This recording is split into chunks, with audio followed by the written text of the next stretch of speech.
박혁은 거짓 선지자란 모함이 한국교회에 난무하는 가운데 과연 거짓 선지자란 누구를 그리고 무엇을 말하는 것이며 누구나 예외 없이 거짓 선지자가 될 수 있다는 것을 염두에 두고 같이 알아보고자 합니다. 시작하기 전에 한 가지 분명하게 할 것이 있는데 성경에 기록된 모든 말씀은 기록된 그대로 믿고 순종해야 한다라고 하면 당연히 교회 댕기니까 누구나 다 믿고 순종한다 하겠지만 그건 찾아보면 알 것이고 예외를 둔다거나 불필요한 해석을 바탕으로 자기 주장을 펼쳐 주님의 말씀에 삿대질을 하는 자들이 지천에 널려 있으니 각자 알아서 주의하기 바랍니다. 그럼 본격적으로 비교를 시작하기 전에 거짓 선지자는 무엇인지 그 사전적 의미와 성경의 기록 그리고 주님이 언급하신 것을 순서대로 살펴보죠. 자기 이익과 대중의 인기에 영합하여 거짓을 예언하면서도 자칭 하나님의 계시를 전파한다고 주장하는 사람.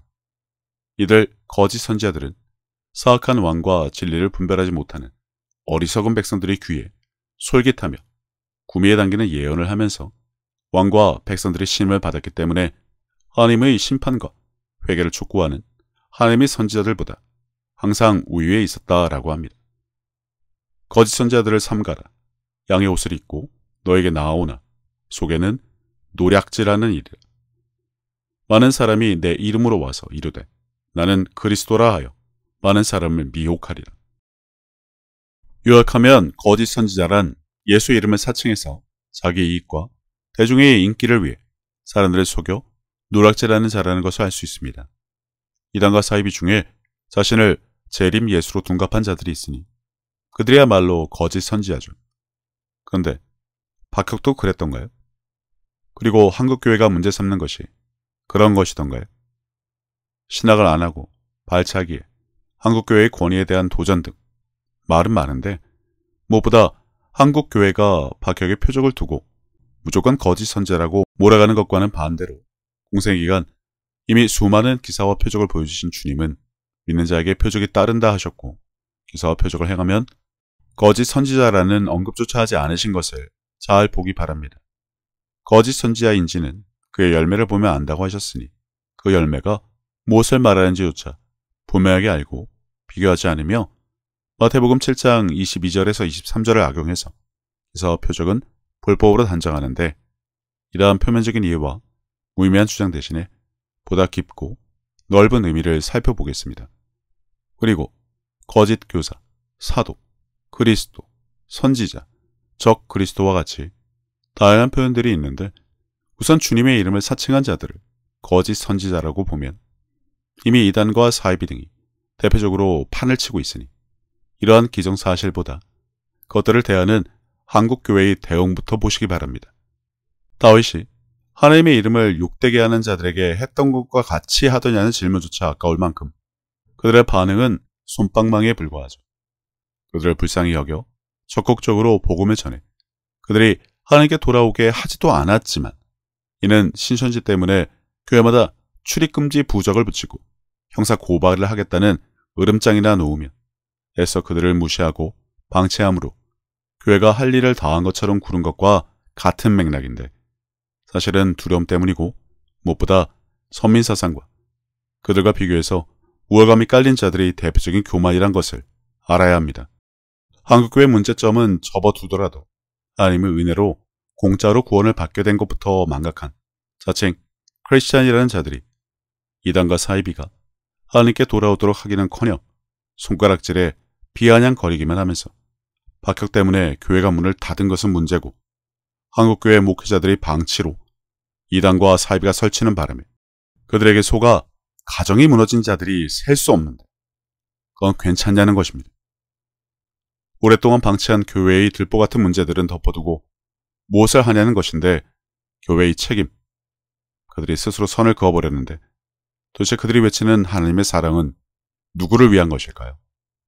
오직 내 목회 잘 되게 하는 것이 하나님을 위한 것으로 둔갑시킨 자들이 지천에 깔린 한국에서 말입니다. 그럼 자기 이익과 대중의 인기를 위해 사람들을 속여 노략질하는 자가 박혁인가요? 그의 행위 몇 가지가 떠오르지만 전 이와 반대로 지금 한국교회에서 흔히 볼 수 있는 비리 목사, 부정 목사, 부패한 목사, 탐욕스러운 목사, 부당행위 목사 등이 생각나네요. 성령의 내주로 권능을 받지 못한 것은 물론에다가 여신자 강간에, 불륜에, 세습에, 횡령 등이 난무하고 그 외 셀 수 없는 추태들이 만연한데 이러한 목사를 교회와 교인이 앞장서서 덮어주고 쉬쉬하는 일이 비일비재한 것을 포함해서 말이죠. 참으로 다행인 것은 일부가 그런다는 것이나 우리 교회는 그렇지 않다는 안도감과 선민의식에 빠지는 것을 보면 한국교회는 하나가 아닌 분리된 기독교 공동체로 하나님의 섬기는 공통된 목표를 가지고 있기는 한지부터 의심이 들곤 합니다. 하나의 교회와 목회자의 잘못은 전체 공동체에 좋지 않은 영향을 미칠 수 있다는 연대 책임조차 한국교회에 없으면 세상의 지적은 넘어가더라도 성경에 기록된 자녀요, 형제요, 이웃이 아닌 배다른 형제와 무엇이 다를까 싶어서 말입니다. 무엇보다 이러한 악행을 부끄러워하지 않는 목회자들과 이들을 옹호하는 신자 세력들의 각성이 무엇보다 시급해 보이고 교회는 동호회처럼 상호 협력과 이해 없이 내 교회, 우리 목사라면서 아전인수식의 이기적인 종교 생활을 하곤 하는데 이는 하나님이 원하시는 것인지 아니면 마귀가 원하는 것인지 잘 생각해 보기 바랍니다. 오늘 영상의 제목처럼 누구나 그 와중에 거짓 선지자가 될 수 있으니까요. 거짓 그리스도들과 거짓 선지자들이 일어나 큰 표적과 기사를 보여 할 수만 있으면 택하신 자들도 미혹하리라. 그리고 박혁을 포함해서 표적을 행하는 모든 이들을 거짓 선지자라 몰아세우는 이유로 이 구절도 자주 악용되고 있습니다. 기사와 표적을 행하면 모두 거짓 선지자란 공식을 만들어서 말입니다. 서두에 언급했지만 성경에 있는 말씀조차 믿음으로 행하지 않으면서 성경에 없는 그리스도의 표적이니 사도의 표적이니 게다가 여기저기 말씀을 이어붙여 엄한 말을 지어내서 말씀에 대적하는 어리석음은 모두 배제하고 우선 스데반에 대한 기록을 보며 말하자면 예수님과 직접적인 관계가 없었던 스데반에게 나타난 여러 가지 일들을 보며 그를 거짓 선지자라 하는 일이 없다는 것은 무척이나 중요한 사실인데 도대체 그는 어떻게 이런 자가 되어 성경에 기록될 수 있었을까요? 기록이 없어 모르겠지만 혹시나 그가 침을 뱉고 발차기를 하며 희한한 동작들을 썼고 성령 사역을 했더라면 박혁에게 간 것처럼 똑같은 지적질을 했을까요? 보지 않고 믿는 자는 복되다고 하셨으나 그것과는 상관없이 스데반에 대해서는 이런 방구 하지도 못하는 능력 없는 목회자들의 눈에 박혁의 일거수일투족은 보이니 그것을 문제 삼고 있냐는 말입니다. 스데반에 대해서는 주님의 말씀만 봐도 이를 충분히 설명할 수 있으나 한국교회 누구나 이러한 자가 되어야 함은 당연하지만 기사와 표적을 부정하며 성령 모독을 일삼고 있기 때문에 스데반은 투명인간 취급을 하며 설명조차 하지 않습니다. 아니, 못하니 안 한다가 맞죠. 이런 마당에 왜 현대에 와서 박혁이나 일부 사역자만 거짓 선지자 취급을 받아야 할까요? 박혁은 신학을 안 해서 열등감과 자격지심에 쩔은 한국교회가 고작 하는 말인 한국교회의 권위에 대한 도전, 발차기, 파마머리에 집회 포스터가 화려해서 그런 거예요? 그럼 신학을 한 목회자들은 자신들의 무능을 부끄러워하지 않고 이를 정당화하기 위해 세례를 받으면 자동으로 성령을 받는 것으로 둔갑은 시켰지만 권능이 따르던가요? 자학과 조건이 안 되는 자들이 왜 그러나 싶지만 말씀에서 보면 미혹이라는 단어가 있는데 기사와 표적은 두 가지 결과를 갖습니다. 공생애간 주님이 보여주신 기사와 표적은 사람들이 이를 보고 믿게 하려는 데 의미가 있으나 악한 것들이 하는 것은 뒤에서 보겠지만 미혹이 중심으로 주님에게서 멀어지게 하는 것, 말씀이 아닌 다른 것을 따르게 하여 죽음에 이르게 하는 것이 포인트입니다. 그러면 박혁이 한 것은 무엇인가요? 후자이던가요? 그래서 솜방망이 지적질을 하는 것인가 싶은데 교회가 하지 못해 방치한 환자들과 귀신 들린 자를 누군가 고치면 자존심이 상해 거짓 선지자로 몰아가는 것인가요? 능력이 없어 하지 못하는 일을 하면 안 된다로 둔갑시켜 그들의 무능함을 정당화하며 지내던 것이 마치 판도라의 상자가 열린 것처럼 된 마당의 말입니다. 신자들이 수군거리며 우리 목사는 못하지만 누군 되는데 허둥지둥할 수밖에 없는 자신의 처지가 들통날까봐 영화 부산행의 이 새끼 감염됐다처럼 그렇게 모함하고 몰아세우기라도 해야 속이 후련해서 그런 거예요. 주님의 말씀에 삿대질을 하며 성령 모독을 해서라도 꼰대들이 마지막 자존심인 체면과 권위는 지켜야 하니까. 중간 체크 포인트 하나를 보자면 성경 어디에 기사와 표적은 오직 주님이나 사도들에게나 가능하다고 주님이 언급하신 구절이 있습니까? 아니면 사람이 지혜로 만들어낸 신학과 교리를 들고 나와 성경을 짜집기 해서 하면 안 되고 끝났다고 주장하던가요? 기록된 말씀은 1.1핵도 없어지지 않는다고 하면서 성경을 뜯어고친 한국교회 여러분, 올바른 대답은 심판대에서 들을 것이지만 그 전에 마음을 새롭게 하여 변화를 받으면 좋겠습니다만 한국교회 특유의 유교와 선민사상은 물론이고 권위의식에 쩔어 박혁을 한국교회 권위에 대한 도전이라 단정하며 억지의 모험이나 부리고 뿔뚝성에 똥꼬집에 보수적이고 윽박이나 지르며 선비질하기 좋아하는 한국 꼰대에게 바랄 일은 아닙니다. 성경의 관점에서 보면 한국교회 목회자나 JMS나 신천지나 이단이나 사입이나 다를 게 없습니다. 각자 서로가 더 크고 고상하고 정통이고 잘났다고 싸우는 한국교회 교단들이 내분만 놓고 봐도 별 차이가 없죠. 진정한 거짓 선지자들은 말세의 사탄과 함께 영원한 형벌, 곧 지옥 심판을 피할 수 없게 된다고 마셨으니 알 바 없다고 방치할 것이 아니라 그 전에 이단과 사입이 거짓 목회자들에게 미혹된 자들부터 구하는 일을 한국교회가 앞장서서 했어야 하는데 말씀으로 그들을 이겨올 자신이나 실력이라도 평소 갖추었다고 자부할 수 있는지 오히려 반문하고 싶습니다. 세상으로부터 받는 개독교란 지적이 곧 하나님을 모독하는 것임에도 불구하고 그 이름을 위해 다윗처럼 당당하게 나서서 싸우지도 않으면서 교회의 부흥이나 바라던데 해마다 수십만의 신자들이 교회를 떠나도록 방치했으면서 분고 쇄신을 통해 하나님 앞에 회개부터 했어야 하지 않나 싶습니다만 그러나 실상은 전혀 그 반대죠. 여태 그렇게 당해왔다는 피해의식 때문에 부글거리다가 궁여지책으로 영화 부산행의 저 새끼 감염됐다로 사람들의 관심을 돌려 이번이 기회다 싶으니 엄한 박해에게 혈기나 부리며 온갖 모함에 프레임을 씌워 단죄를 하니 뭐라도 된 줄 알고 어깨가 으슥한가 본데 그럴수록 한국교회만 취해진다는 것을 모르나 봅니다. 그럼 이제 본격적인 비교를 하기 전에 보편적으로 알고 있는 사실 하나를 깔고 가겠습니다. 세례를 받으면 자동으로 성령을 받는다고 한국교회가 주장을 하니 말이죠. 일단 예수님은 얼굴에 물을 찌끄리는 세례가 아닌 침례를 받으셨으니 착각은 접어두고 다음 구절을 보시죠.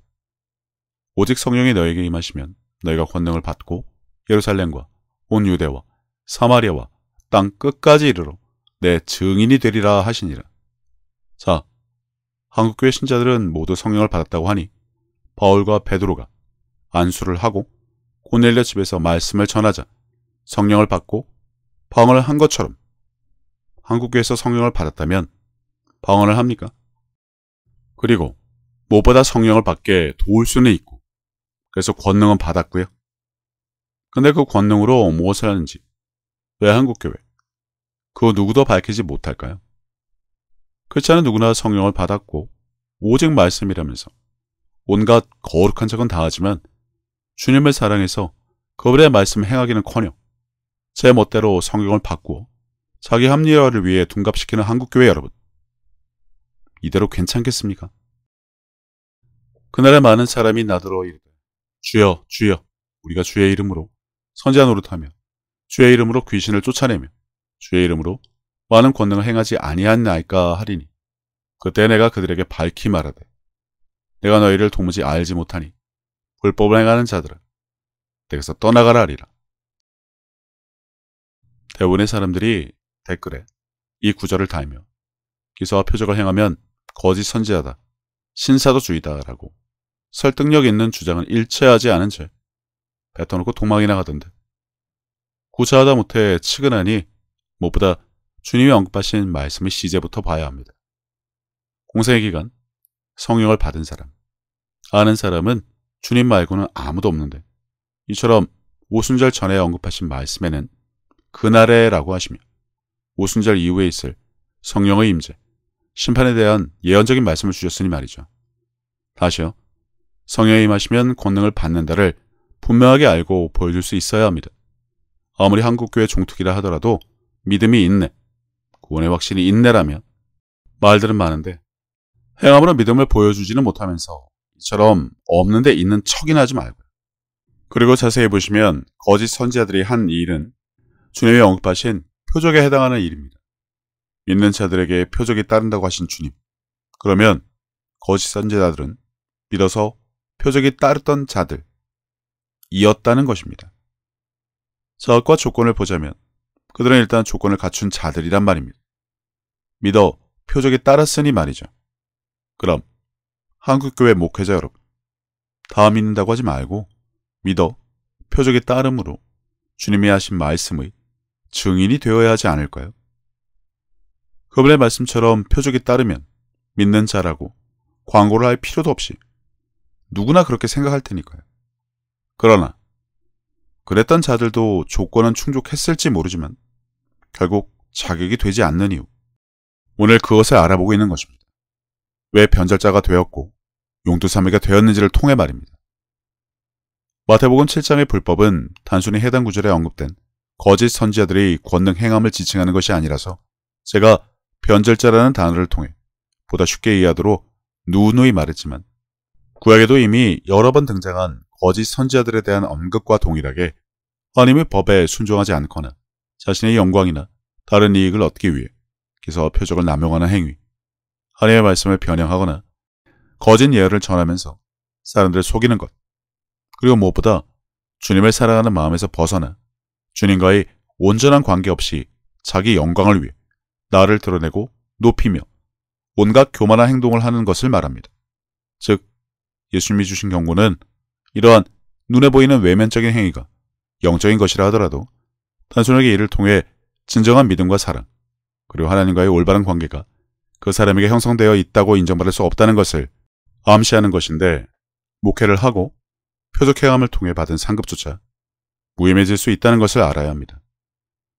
인간의 기준으로 성공적인 교회 목회를 했고 주의 이름으로 표적을 통해 질병과 귀신을 쫓아낸 사실이 있다고 간주해보죠. 그들이 처음부터 변절자로 시작을 했을까요?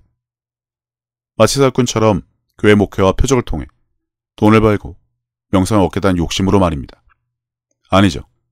그들의 시작은 순수했고 하나님의 사랑을 알아 주님의 명령에 순종했습니다. 그 와중에 그들이 받을 상급이 쌓였을 것이고요. 그러나 문제는 그 다음에 있습니다. 첫사랑을 버렸고 높이고 섬기는 대상이 나로 바뀌었다는 것입니다. 의 열매를 거두는 도구로 초제일관에게 나를 온전히 내어드리며 교회 목회와 표적보다는 청지기로 살며 은혜로 받은 것들을 감사해야 하며 주님을 사랑하는 마음을 더 중요하게 여기며 이를 인자가 오실 때까지 지켰어야 하지만 나를 드러내는 언행을 통해 그들 마음의 중심이 다른 곳에 간 것을 주님이 당연히 아셨죠. 그러셨기 때문에 설사 그들이 주의 이름으로 권능을 행했다는 것은 그들이 성령을 받고 예수 이름을 사용하여 주님의 일을 이어서 했기에 상급이 쌓였음에도 불구하고 도무지 알지 못하는 자가 되었다는 것입니다. 그러니 여기서의 불법이 과연 한국교회가 주장하는 기사와 표적을 행하면 다 불법이고 거짓 선지자다라며 주님의 말씀에 대한 사대질과 성령 모독까지 해가며 낙인 찍는 것이 과연 합당하고 전부일지 생각해 보라는 것입니다. 지금 박해를 포함한 일부 사역자 지적에 혈안이 될 때가 아니라서 말입니다. 거짓 선지자들을 삼가라. 양의 옷을 입고 너에게 나아오나 속에는 노략질하는 일이라. 그들의 열매로 그들을 알지니 가시나무에서 포도를 또는 엉겅퀴에서 무화과를 따겠느냐. 이와 같이 좋은 나무마다 아름다운 열매를 맺고 못된 나무가 나쁜 열매를 맺나니 좋은 나무가 나쁜 열매를 맺을 수 없고 못된 나무가 아름다운 열매를 맺을 수 없느니라. 아름다운 열매를 맺지 아니하는 나무마다 찍혀 불에 던져지느니라. 이러므로 그들의 열매로 그들을 알리라. 신약의 다른 구절에서 볼 수 있는 것처럼 주님은 거짓 선자를 노략질하는 자로 언급하신 것을 봐도 알 수 있습니다. 주님의 성품의 위대는 온유하고 겸손한 마음의 결연은 물론이고 하나님이 인정하시는 의롭고 말씀에 순종하는 마음, 무엇보다 주님을 사랑하는 마음 없이 자기의 자화자찬, 교만에 빠진 자들을 강조하신 것이죠. 지금 하고 있는 교회 목회와 신앙생활과 기사와 표적 행함이 주님 보시기에 합당한 좋은 열매인지 그 결과는 열매로 보시겠다는데 그 열매 혹시 주님의 기준이 아닌 교만이라는 내 기준으로 보니 좋은 열매라며 자화자찬의 등급을 정하지는 않았는지 살펴봐야 할 것입니다. 만약 그렇다면 이 모든 것이 거짓 선지자가 될 조건과 자격이 충분해 결국 사람이 무엇을 했는지와 전혀 상관없이 도무지 알지 못하는 자가 된다는 것입니다. 좋은 열매와 나쁜 열매에 대해 같이 언급하신 이유는 단지 비교를 위함이 아니라 나쁜 열매가 있다는 것을 알라는 것입니다. 열매라고 다 같은 열매가 아니다. 이렇게 생각하면 됩니다. 사과를 보면 이는 사과나무로부터 나는 것임을 알 수 있습니다. 교회 목회, 신자, 기사와 표적을 행하는 자를 보았을 때 그가 하나님부터 난 자임이 보이냐는 것입니다. 이 기준은 사람이 아주 낮은 기준, 내 눈에 그렇게 보인다를 말하는 것이 아니고 하나님의 기준으로 봐야 함을 잊지 말아야 하는데 그렇지 않으면 교회 목사와 박혁과 같은 성령 사역자들을 하나님보다 높이는 잘못을 저지르기 때문입니다. 즉, 그 사람을 보면 그가 아닌 하나님의 사랑이 보이냐는 것입니다. 그 사람이 주님의 멍에를 메고 배운 사람인지 주님의 온유하고 겸손한 마음을 소유한 사람인지 누구든 알아보고 인정할 수 있겠냐는 것입니다. 성령의 내주로 은혜와 권능이 충만한지 그리고 그분의 가르침으로 배운 지혜와 성령으로 말함을 세상 그 누구도 당하지 못할 만큼 장성한 자냐는 것이죠. 단지 무엇을 했다는 행위의 결과만으로 예수 이름의 권세로 당연히 일어날 수밖에 없는 일이 단지 나를 통해 일어났을 뿐 내가 그 일이 모든 것을 관장한 것 같이 굴어서는 안 된다는 것이며 대부분의 목회자들은 자극과 조건 미달이라 해당 조사되지 못하지만 주님은 설사 그들이 처음에는 성령을 받고 주의 이름으로 권능을 행했어도 그들의 열매를 보았을 때 도무지 알지 못하는 자가 될 수 있다는 엄중한 경고임을 알아야 합니다. 이와 같이 기사와 표적 행함을 문제 삼으시는 것이 아니니 가져다 억지 주장이나 하지 말고요. 예수께서 나다나엘이 자기에게 오는 것을 보시고 그를 가리켜 이르시되 보라 이는 참으로 이스라엘 사람이라 그 속에 간사한 것이 없도다. 당연한 말이지만 주님은 그냥 보시면 압니다.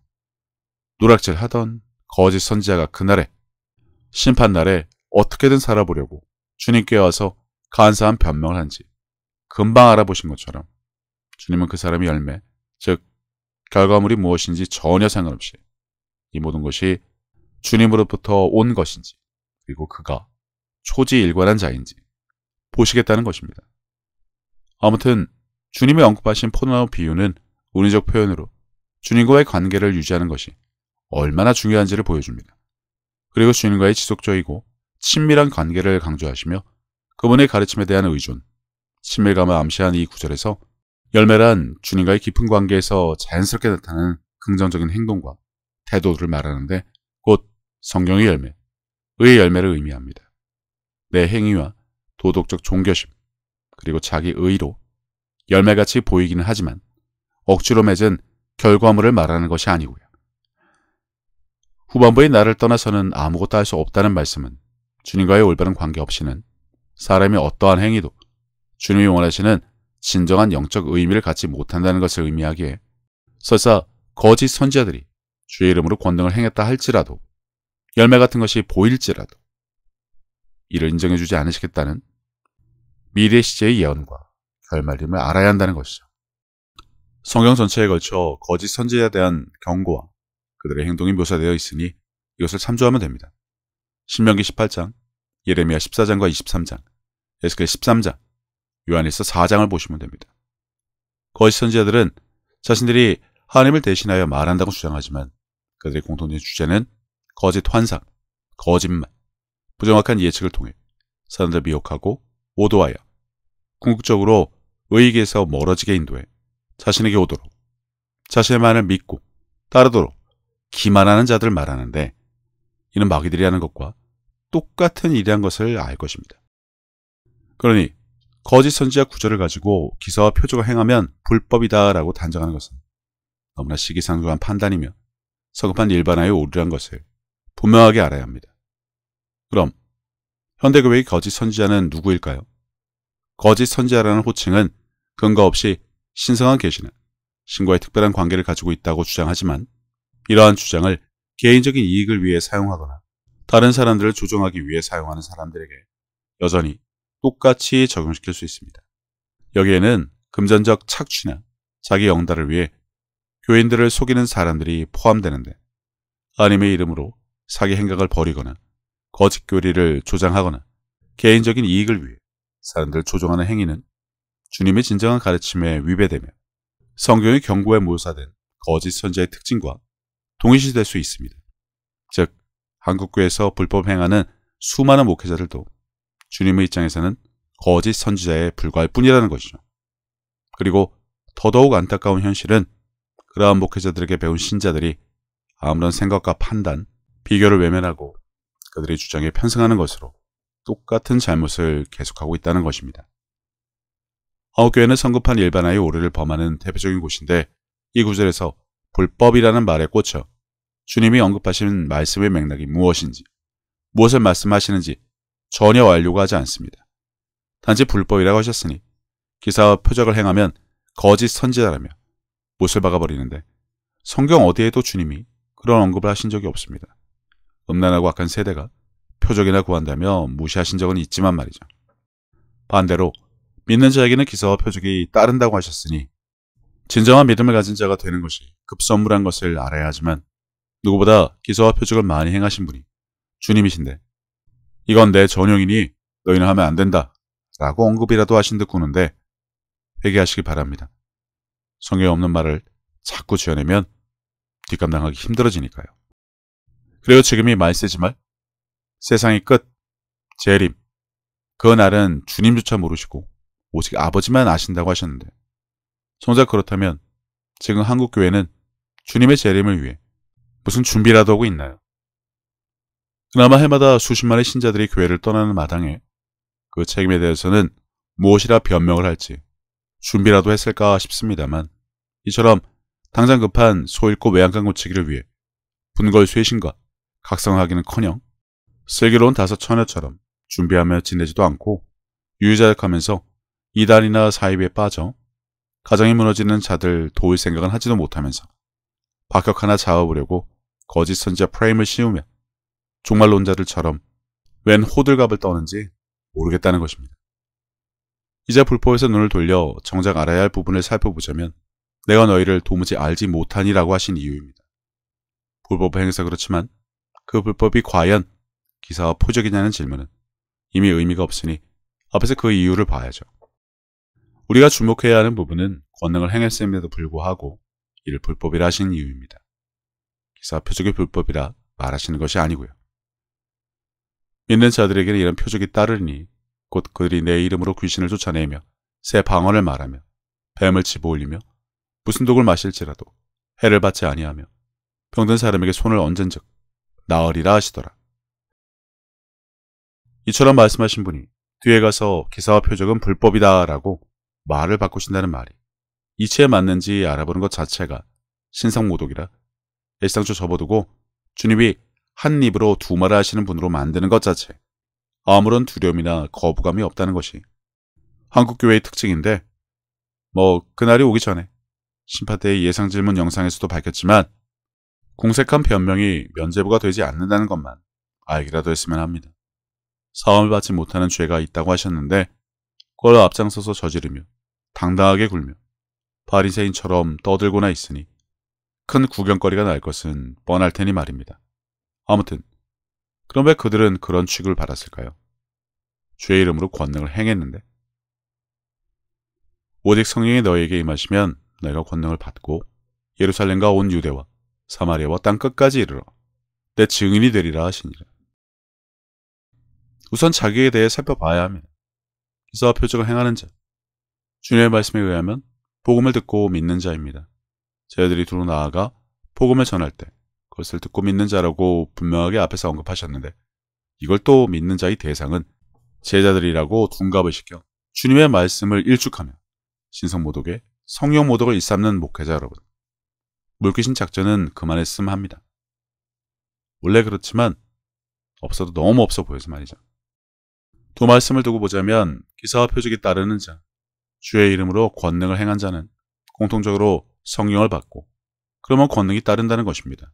자, 그러면 자격. 성령의 내주로 권능을 받고 일을 행할 수 있을 정도로 분명하게 듣고 믿는가부터 확실해야 하는데 대부분 자격 미달입니다. 주님이 언급하신 내가 한 일을 믿는 자들이 한다고 하셨는데 그 일이 무엇인지는 다 알지만 기사와 표적만 왕따를 시키는 한국교회가 뭐라고 하는지 잘 알기에 자격 미달은 발에 차일 수밖에 없죠. 거짓 선지라고 손가락질하고 놀리기 전에 기본중의 기본이나 갖추었는지 스스로 반성하고 부끄러워할 줄 알아야 하는데 거짓 선지자 운운하며 손가락질하다가 자기 무덤을 파버린 자들이 셀 수 없이 많아서 하는 말입니다. 그럼 자격도 되어 주의 이름으로 권능을 행했는데 왜 버림을 당했을까요? 모든 영상에서 누누이 언급했지만 그들은 변절자가 되었기 때문입니다. 초지에 일관하지 않고 용도사매가 된 사람들을 말하는 것이죠. 그런데 이것은 굳이 성령 사역자에 해당되지 않습니다. 목회자들도 전부 다 해당이 되죠. 목회를 얼마나 크게 했는지, 책을 몇 권 출판했는지, 신자가 몇 명인지 자랑하겠지만 주님의 관심사는 이것이 아니라면 거짓 선지자들이 주의 이름으로 권능을 행할 수 있을 만큼 성령이 내주로 조건과 자격이 되는 자들임에도 불구하고 이 지경이 되는 마당에 한국의 목회자들은 난 해당 사항 없다? 성경 백독에 필사에 암기에 봉사에 헌금 액수를 들이대며 주여 주여 날 좀 봐달라고 애원할 신자들도 예외가 없는데 말입니다. 나를 저버리고 내 말을 받지 아니하는 자를 심판할 리가 있으니 곧 내가 한 그 말이 마지막 날에 그를 심판하리라. 죄목이라고 하죠. 사람의 행위대로 받을 심판에서 이를 판단할 것은 무엇이다? 바로 주님이 하신 그 말, 이미 성경에 다 기록된 그 말씀이 잣대가 되어 그를 심판한다 하셨습니다. 심판 때의 예상 질문 영상에서 자세히 다루겠지만 시험을 치르기 전에 이미 시험 문제를 알려주는 것과 같이 주님은 심판 때에서 모든 사람들이 받을 질문을 미리 성경에 기록해 두셨습니다. 하나님의 사랑을 알았는지, 구원을 받았는지, 주님을 믿고 사랑해서 그분의 말을 행했는지, 성령을 구해 받았는지, 내 이웃을 내 몸같이 사랑했는지 등등 셀 수 없는 말씀으로 말입니다. 대학에서 오픈북이라고 책을 가지고 들어가서 시험을 보게 하는 경우가 있는데 그만큼 문제가 어렵고 예상을 뛰어넘는다는 것을 암시하는 것이라 딱히 좋은 것은 아니지만 우리의 삶은 이미 오픈북이라 시험 문제와 정답을 알고 있지만 예수 이름으로 무엇을 했는지란 허를 찌르는 예상 질문들도 충분히 나올 수 있으니 철저하게 준비를 해야 할 것입니다. 오늘 나누고자 하는 것은 기사와 표적은 불법이라 이를 행하는 자는 거짓 선지자가 아니라 우리 모두를 판단할 주님의 말씀에 의하면 조건과 자격 미달들이 차고 넘치는 마당에 누구나 거짓 선지자 취급을 받게 될 수 있다는 것입니다. 권능을 받아도 부질없고 목회를 해도 부질없고 병자를 고치고 귀신을 쫓아도 부질없고 성경 백독에 봉사 아무리 많이 해도 부질없는 이유, 바로 변절자가 되면 말자목 도루묵이라는 것인데 성령님의 9가지 열매를 나의 9가지 열매로 만들어 보려고 발악을 해도 안 되는 것이 있다는 것이죠. 나를 저버리고 내 말을 받지 아니하는 자를 심판할 리가 있으니 곧 내가 한 그 말이 마지막 날에 그를 심판하리라. 내가 내 자의로 말한 것이 아니오 나를 보내신 아버지께서 내가 말할 것과 이를 것을 친히 명령하여 주셨으니 나는 그의 명령이 영생인 줄 아노라. 그러면 내가 이르는 것은 내 아버지께서 내게 말씀하신 그대로니라 하시니라. 혹시 주님도 어쩔 수 없는 부분이 있다는 것을 아십니까? 말할 것을 잃으신 분과 친히 명령하신 분이 계시기 때문인데 소고기 맛을 내지 못하면 아무 소용이 없고 군인이 전장에서 이론만 알고 싸우는 것에 숙련되지 않으면 무용지물 이듯이 복음을 전하는 것도 능력이 없으면 의미가 없습니다. 형제들아, 우리 주 예수 그리스도의 이름으로 너희를 명하노니 게으르게 행하고 우리에게서 받은 전통대로 행하지 아니하는 모든 형제에게서 떠나라. 예수 이름을 사용할 수 있는 권리가 얼마나 커다란 은혜이며 무기인지 모르는 마당에 하나님의 나라는 말에 있지 아니하고 오직 능력에 있음이란 말씀과 그 하늘 나라는 우리 안에 있다는 말씀에 근거해서만 봐도 지금의 한국교회, 천국 복음을 전한다고는 하지만 아무런 능력과 성령의 내주 및 권능 없음을 당연하게 여기는데 도대체 복음을 전한다면서 오직 말씀이라면서 믿음으로 말씀을 행해야 한다면서 왜 이런 구절들에 대해서는 설교조차 피하며 구체적으로 보여주지 못하는지 누구든 의심을 해봐야 합니다. 교만한 자들이 말이 아닌 오직 그 능력을 알아보겠다는 바울의 말처럼 목회자들이 하는 설교가 아닌 그들에게 볼 수 있는 능력으로 인해 그들이 진정한 믿는 자요 목회자인지 구별을 해야 하나? 귀 있는 자는 데살로니가 후서의 떠나라는 명령과 경고에 귀를 기울여야 합니다. 우리는 받은 전통, 성령의 내주로 권능을 받아 주님의 일인 복음 선포와 기사와 표적 나타냄을 경시하는 사람들과의 교제를 피해야 한다는 것이요. 성령에 이룩된 거짓 선지자, 주님은 물론이고 베드로와 바울과 빌립과 스데반에 대한 기록을 보면 기사와 표적은 결코 불법이 될 수 없으니 그들이 언급한 주의 이름으로 권능을 행함을 가지고 기사와 표적을 행하면 안 된다는 억지에 귀 기울일 필요도 없거니와 문제는 누구든지 도무지 알지 못하는 자가 될 수 있다는 것입니다. 목회를 하던 기사와 표적을 행하던 말입니다. 목회를 잘하고 기사와 표적을 행하여 질병을 치유하고 귀신을 쫓아내면 상급이 쌓인다고 합니다. 그럼 거짓 선지자들은 비록 용두사미가 되었지만 그 전에 주의 이름으로 각종 권능을 행했으니 일정 분량의 상급이 있을 텐데 주님이 도무지 알지 못하는 자라 단정하시며 내게서 떠나라고 하시니 그 상급이라는 것도 무용지물이 된다는 것을 알기 바랍니다. 구원을 받았으니 그때부터 죄를 지어도 된다는 엄한 주장들처럼 상급을 받았으니 쌓았으니 첫사랑을 잃어버리고 그분과의 관계에서 멀어지고 그분의 성품과 달리 내가 주인이 되어 사람들이 칭송에 우쭐해하는 용두사임의 삶을 살아도 죽으면 천국에 가서 그동안 쌓아둔 상급을 받을 것이다가 아니라 세상에서 흔히 말하는 말짱 도루묵이 된다는 것이니까요.